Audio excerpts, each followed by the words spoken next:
قرآن کریم یہ وہ نعمت ہے کہ اللہ کریم اس کی وجہ سے قبر کی وحشت کو دور فرما دے۔ اللہ تعالیٰ نے بیمار امت کے لیے، مریض امت کے لیے یہی واحد نسخہ شفا ہے قرآن کریم، جو حضور اکرم نبی معظم صلی اللہ علیہ وسلم پر اترا۔ اور آپ دیکھیں غار ہرا میں 5 آیتیں اتری، اقرأ بسم ربک الذی خلق۔ میرے محبوب صلی اللہ علیہ وسلم نے فرمایا اس غار ہرا کا نام اس لیے کہ اس میں قرآن اترا، جس پر 5 آیتیں، جس پہاڑ میں 5 آیتیں میرے حبیب کے قلب اطہر پر اتری، جس پہاڑ پر اللہ نے اس کو فرمایا یہ نور کا پہاڑ ہے۔ تو آپ کا کیا خیال ہے کہ اگر تقاضوں کو پورا کرے وہ حافظ جس کے سینے میں 5 آیتیں نہیں، الحمد سے لے کر والناس تک پورا قرآن ہے، یہ سینہ پر نور نہیں ہے؟ پر نور سینہ ہے۔ معززین، قرآن اللہ کریم نے ارشاد فرمایا وَعَلَّمَكَ مَا لَمْ تَكُنْ تَعْلَمُ، میرے حبیب ہم نے آپ کو وہ سکھایا جو آپ نہیں سیکھے ہوئے تھے۔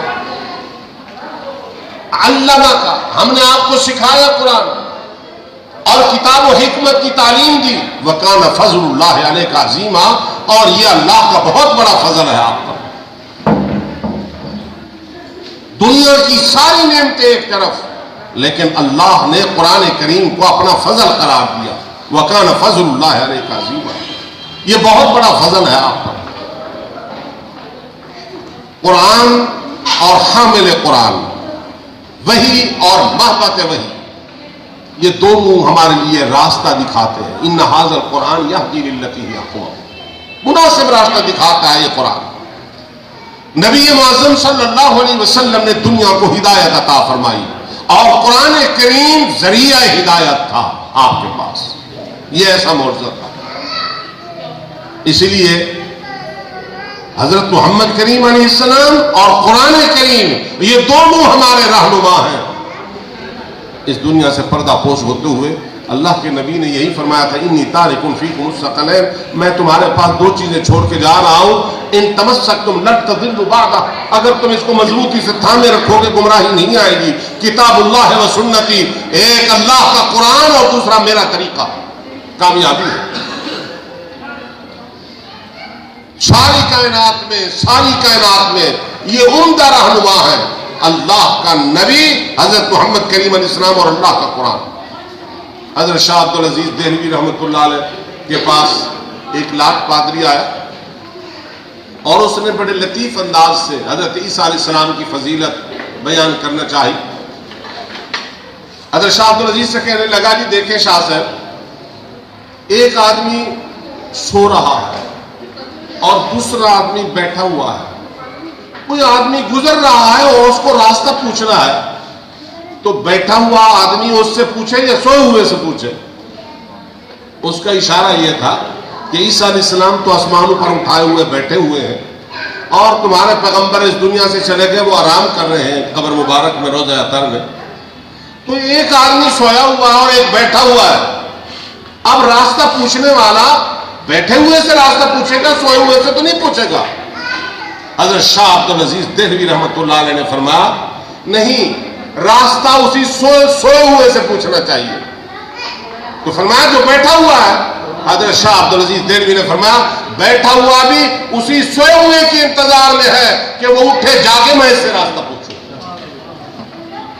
اسی لیے ہمارا عقیدہ حضرت محمد عربی صلی اللہ علیہ وسلم کے روضہ اقدس میں عیسیٰ علیہ السلام نازل ہوں گے، شادی کریں گے اور بعد میں دین کے کام کریں گے، وفات پائیں گے۔ حضور اکرم صلی اللہ علیہ وسلم نے فرمایا میرے روضہ اطہر میں پھر عیسیٰ علیہ السلام کی جگہ بھی ہے۔ اللہ کا قرآن، میرے محترم بزرگوں، یہ قرآن صحابہ کرام نے جب تک سینے سے لگایا اللہ نے ان کو بڑا مقام اور عزت عطا فرمائی تھی۔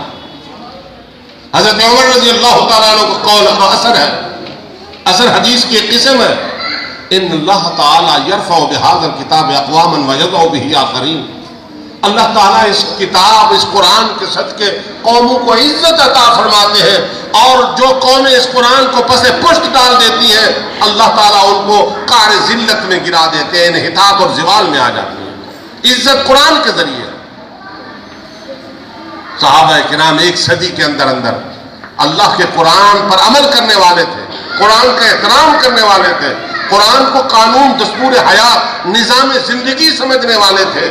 ایک صدی کے اندر ایک طرف ہند سندھ کے دروازوں پر دستک دینے لگے، دوسری طرف چائنا ان کے گھوڑوں کی ٹاپو کی آوازیں سن رہا تھا، تیسری طرف افریقہ کے تپتے ہوئے صحراؤں سے گزر کر سرزمین اندلس بلکہ کوہ پائرنیز کی چوٹیوں کو عبور کر کے صحابہ فرانس تک جا پہنچے، اور قیصر و کسریٰ کے تخت ان کی ٹھوکروں کی زد میں تھے۔ کلیم ایشیا، ہلال مشرق، حضرت اقبال نے پھر یہی بات کہی، چھوڑ کر مسلم قرآن سے بیگانہ ہوا، حق سے بیگانہ ہوا، دین کو رسوا کیا اور خود بھی رسوا ہوا۔ انہوں نے عزت پائی تھی قرآن کو سینے سے لگا کر، اور ہم گر چکے ہیں قرآن کو سینے سے ہٹا کر۔ اللہ کے قرآن میں بڑی عزت ہے، اور قرآن تو غموں کا مداوا ہے، قرآن تو تسکین کا ذریعہ ہے، قرآن تو راحت صدر ہے، سینے کی راحت ہے۔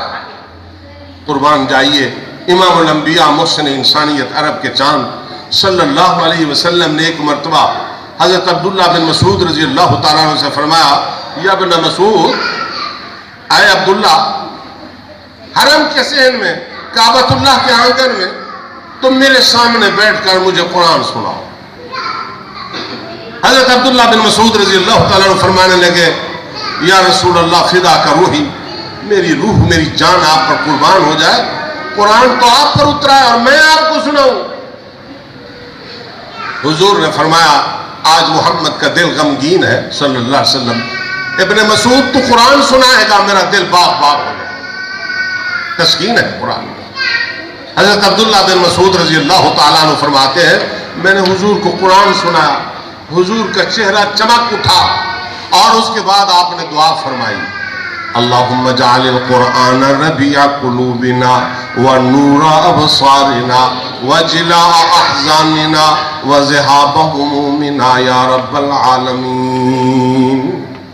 اے اللہ، قرآن کو میری آنکھوں کا نور بنا دے، وجلاء احزاننا، ربیع قلوبنا، میرے دل کی بہار بنا دے، میرے غم قرآن سے دور ہو جائے، اور اے اللہ اس قرآن کے صدقے عزت عطا فرما۔ نبی معظم صلی اللہ علیہ وسلم جب بھی اداس ہوتے تھے اللہ کے قرآن کی تلاوت کرتے تھے اور سنتے تھے، اور یہ ایک معجزہ ہے قرآن کریم، معجزہ۔ دنیا کی کوئی کتاب آپ یاد کرنا چاہیں بڑی مشکل سے یاد ہوگی تو بھول جائے گی، ایک مرتبہ پڑھیں گے پھر مزہ نہیں آئے گا۔ یہ ایسا سمندر ہے کہ یہ پورا سمندر 8، 10، 11، 12 سال کے بچے کے سینے میں آ جاتا ہے، یہ معجزہ ہے۔ اللہ تعالیٰ نے اس معجزہ کو قیامت تک کے لیے رکھنا ہے، ماں باپ کے لیے بھی یہ اللہ کا معجزہ قائم ہے، باقی معجزے ختم ہو سکتے ہیں۔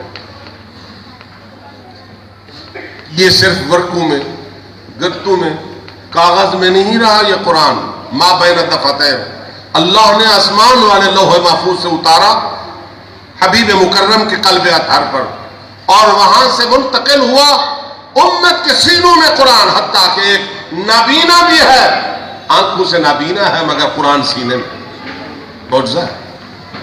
امیر شریعت سید عطا اللہ شاہ بخاری رحمۃ اللہ علیہ ایک مرتبہ دہلی کے چوک میں بیان کرنے لگے، اور اس وقت جب لوگوں نے خبریں دی کہ ہندوؤں نے قرآن جلا دی، تو حضرت نے کھڑے ہو کر قرآن کریم کی تلاوت کی، اور شاہ صاحب کی زبان سے جب اللہ کا قرآن جاری ہوتا تھا سناٹا چھا جاتا تھا، اور ایسے لگتا تھا کہ جس طرح درختوں کے پتوں سے بھی پانی نکل رہا۔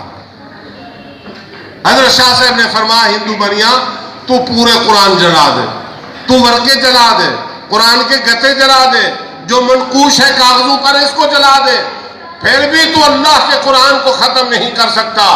انگریز جلا دے، ہندو جلا دے، سارے قرآن جلا دو، یہ کاغذوں والا قرآن تو جلا دو گے، مگر اللہ کریم نے 8 سال کے بچے کے سینے میں جو قرآن محفوظ کر دیا ہے وہ کیسے نکالیں گے آپ؟ ایک نابینا ہے، لاٹھی ٹیکتا ہوا جا رہا ہے، مگر اس کے سینے میں قرآن ہے، اس کو کیسے ختم کریں گے؟ جدہ کی میٹنگ میں صرف وفاق المدارس سے فارغ تحصیل، اور اس کے اندر بھی سارے حافظ نہیں امتحان دیتے، اور باقی بورڈ بھی اسی طریقے سے 66,000 حافظ ایک سال میں پیدا ہوا، 66,000 سارے پڑھے لکھے لوگ بیٹھے ہوئے. آپ مجھے بتائیں، امریکہ، فرانس، برطانیہ، یورپ، مغرب، پوری کائنات میں، پوری دنیا میں ایسا آپ نے سنا ہے کہ اس مرتبہ یورپ کے کلیساؤں میں اور یورپ کے چرچوں میں، یورپ کے چرچ میں پادریوں نے تورات یا انجیل زبانی سنائی ہے اور تراویح کی شکل میں لوگوں نے سنا ہے؟ کبھی آپ نے دیکھا ہے میڈیا میں، الیکٹرانک میڈیا پر، پرنٹ میڈیا پر کبھی سنی ہے یہ خبر کہ اتنی بندوں نے تراویح سنی ہے یا ان کی عبادت ہوئی ہے اور تورات کی تلاوت کی گئی ہے، انجیل کی تلاوت کی گئی ہے؟ اللہ کریم نے اس معجزے کو ایسا زندہ رکھا ہے قرآن کو کہ جناب رمضان المبارک قریب آتا ہے، شعبان کے اندر لوگ پھر رہے ہوتے ہیں کہ یار کوئی جگہ ہے قرآن سنانے کے لیے، حفاظ موجود ہیں، قرآن سنانے کے لیے جگہ نہیں ملی. اللہ کریم نے یہ انعام عطا فرمایا ہے قرآن کریم کے ذریعے کہ یہ ایک معجزہ ہے، اللہ تعالیٰ نے اس کو عام کر دیا. ملک شفقت پر اللہ تعالیٰ کی شفقت ہے، یہ اللہ کی یہ شفقت ہے کہ 3 بچے قرآن کریم کے. دنیا کے اندر ہم سارا شوق رکھتے ہیں دنیا کی ڈگریاں لینے کے لیے اور غیر ملکوں تک پڑھاتے ہیں، لیکن افسوس یہ ہے کہ ہم اپنے بچوں کی طرف شوق نہیں رکھتے کہ ان کو دین کی سمجھ آ جائے، ان کے سینوں میں قرآن آ جائے اور ان کے کو فہم قرآن مل جائے. یہ ہمارا شوق نہیں ہے، قرآن کریم کی طرف توجہ نہیں. بہت کچھ ہم توجہ کے ساتھ کر رہے ہیں. اللہ کی محبت قرآن سے ملتی ہے، اللہ اور اللہ کا قرآن ہمیں سے دور ہے. بس یہ ایک بڑی افسوس کی بات. دعا مانگتے ہیں ہم تو پھر بھی دنیا مانگتے ہیں، اللہ نہیں مانگتے. تعلیم کراتے ہیں اپنے بچوں کو تو ساری تعلیم کراتے ہیں، قرآن کی تعلیم نہیں. اور دعا مانگتے ہوئے کبھی یہ نہیں کہا کہ اللہ قرآن کی دولت عطا کر، قرآن کی سمجھ عطا کر، اے اللہ تو اپنی محبت عطا کر. یہ نہیں مانگتے ہم. وہ کسی صاحب دل نے یہی کہا نا جی، دوا کی تلاش میں رہا میں دعا کو چھوڑ کر. دنیا کے اسباب کرنے چاہیے. دوا کی تلاش میں رہا میں دعا کو چھوڑ کر، جہاں میں چل نہ سکا میں خطا کو چھوڑ کر. گناہوں میں مزہ آنے لگا. دوا کی تلاش میں رہا دعا کو چھوڑ کر، جہاں میں چل نہ سکا خطا کو چھوڑ کر، ہر چیز خدا سے مانگی خدا کو چھوڑ کر. ہر چیز مانگتے اللہ کو چھوڑ، اور قرآن کریم کی طرف ہماری توجہ نہیں ہوتی. ساری ڈگریاں، ساری ترقیاں، معاشرے کے اندر سوال ہوتا ہے کہ یار تیرا بچہ کیا کر رہا ہے؟ قرآن کا حافظ ہے. اور اچھا مبارک ہو جی، مذہبی طور پر ٹھیک ہے جی، مبارک ہو. دین بھی پڑھیں، دنیا بھی پڑھیں، تمام علوم پڑھیں، مگر دین کو فوقیت دیں، دین کو فوقیت دیں. اقبال ترجمان قرآن ہے، کلیم ایشیا، ہلال مشرق. قرآن کو سمجھا ہے اقبال نے. اللہ اس کی قبر کو منور فرمایا، وہ شکوہ کر گیا ہم سے. میں کون بخدا یاد نہیں. اقبال کہتے ہیں میں کون ہوں، میں کیا ہوں بخدا یاد نہیں، اپنے اسلاف کی کوئی بھی ادا یاد نہیں. ہمارے اکابر تو دین کے ساتھ تعلق رکھتے تھے. ہیں یاد تو کافر کے ترانے بس نہیں، یاد تو مسجد کی اذان یاد نہیں. اللہ کی طرف توجہ نہیں ہے. میری ذلت کا سبب یہ بھی اقبال، ہر چیز یاد ہے پر خدا یاد نہیں. اللہ کی طرف سے رجوع ہے. معززین، اللہ کے قرآن سے تعلق پیدا کریں. یقین کیجئے اللہ کے اس پاک کلام کی نسبت اور ربط سے اللہ کے فضل و کرم سے دنیا بھی اور آخرت بھی دونوں عزتیں عطا ہوتی ہیں. صحابہ کرام کو دیکھ لیں، ہمارے سامنے مثال ہے کہ مختصر سا قافلہ اٹھا اور پوری دنیا پر چھا گیا. حضرت عمر رضی اللہ تعالیٰ عنہ فرمایا کرتے تھے کہ اللہ کریم نے ہمیں عزت عطا فرمائی ہے قرآن کے صدقے. اکرمن اللہ، اللہ نے ہمیں عزت عطا فرمائی ہے قرآن کے صدقے. تو اس لحاظ سے قیامت کے دن بڑے بڑے تاجور لوگ، ان کا کوئی قیمت، ان کی کوئی قیمت اور کوئی مول نہیں ہوگا، رول رہے ہوں گے. عزت تو اللہ کے ہاتھ میں ہے نا، چیزوں کے ہاتھ میں نہیں ہے. اور قیامت کے دن قرآن کریم کے ساتھ تعلق رکھنے والے، ان کا مول لگ رہا ہوگا، ان کی قیمت لگی ہوئی ہوگی. نبی معظم صلی اللہ علیہ وسلم نے فرمایا جنت کی زینت کی والی چیزوں میں سے سب سے قیمتی چیز، جنت کی زینت والی چیزوں میں سے وہ اللہ کا قرآن ہے. شب معراج کو جب میں پہنچا ہوں تو قرآن کریم کی آواز آ رہی تھی. قرآن کریم کی کتابیں تو تورات بھی ہے، انجیل بھی ہے، زبور بھی ہے، صحف ابراہیم بھی ہے، صحف موسیٰ بھی، لیکن آپ نے فرمایا کہ شب معراج میں جنت کے اندر، جنت موسیقی کے طور پر مجھے جنت کے اندر قرآن کریم کی آوازیں آ رہی تھی. اور حضور نے ایک صحابی کی طرف منہ کیا، فرمایا ربیہ اللہ کی قسم وہ قرآن کی تلاوت تھی اور لگتا تھا کہ تیری آواز. قرآن سے تعلق قائم کیجئے. قرآن کریم کو صرف برکت کے لیے نہ پڑھیے، برکت بھی ملتی ہے قرآن کریم. دکان کے افتتاح، گھر کے افتتاح، مارکیٹ کے افتتاح، دفتر کے افتتاح، اس کے لیے نہیں. برکت ملتی ہے، یہ بھی کریں بے شک، لیکن قرآن کریم کو قانون، نظام، دستور، عمل والی کتاب سمجھیے اس کو، تاکہ قیامت کے دن اس پر عمل کر کے ہم سرخرو ہو جائیں. اور جتنی بھی آپ قرآن کریم پڑھتے ہیں اس کو سمجھ کر پڑھیں. روزانہ کی بنیاد پر بے شک 2 رکوع پڑھیں، لیکن آپ کو معلوم ہو ماذا قال اللہ عز وجل، میرا رب کیا فرما رہا ہے، میرے اللہ کی کیا ڈیمانڈ ہے، میرا رب کیا تقاضا کرتا ہے. اس طرح قرآن کریم کی تلاوت کیجیے. میں ایک مرتبہ پھر حاجی نور صاحب، ملک شفقت صاحب اور قاری عظمت صاحب اور ان تمام بچوں کو اور ان کی والدہ کو اور ان کی دادی کو اور ان کے تمام رشتہ داروں کو مبارکباد پیش کرتا ہوں کہ اللہ کریم نے جو یہ نعمت ان کو عطا فرمائی ہے ان کے خاندان میں قائم رہے. اور جو اللہ پاک نے قرآن کریم کے برکتیں، رحمتیں اور جو فوائد اللہ کریم نے بیان فرمایا وہ اس پورے خاندان کو عطا ہو. اللہ تعالیٰ آپ لوگوں کی حاضری